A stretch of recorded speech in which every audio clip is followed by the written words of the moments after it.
Sa kabila ng mga paalala na bawal umakyat sa andas, ilan pa rin deboto ang nagtangkang umakyat upang mahawakan ito. Dahilan, kaya mas bumagal ang naging daloy ng prosesyon ng Poong Jesus Nazareno ngayong taon. Ang pagnanais ng mga deboto na makalapit sa imahe ay nagdulot ng pagkaantala sa daloy ng traslasyon sa Maynila. Noon nakaraang taon, nakabalik ang andas sa Quiapo Church bandang 7:30 ng gabi. Ngunit ngayong taon, lagpas ilang oras na naantalang pagdating nito. Nagsimula ang prosesyon bago magbukal liwayway matapos ang isang misa sa Quirino Grandstand. Bagamat may bagong disenyo ang andas, ilang deboto pa rin ang nagpumilit na hawakan ng krus ng imahe o ang salamin nito. Maraming debotong nakapaa, nakasuot ng maroon na sumisimbolo sa kasuotan ng Poong Nazareno ang nagpilit humawak sa lubid ng andas sa paniniwalang magdadala ito ng mabuting kalusugan.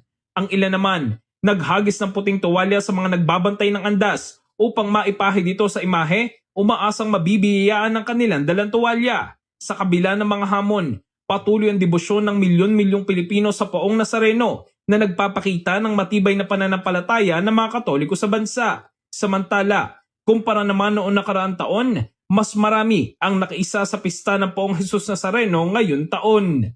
In the heart of changing lives, ito si Brigada Jigo Custodio ng 105.1 Brigada News of Manila, the Music News Authority.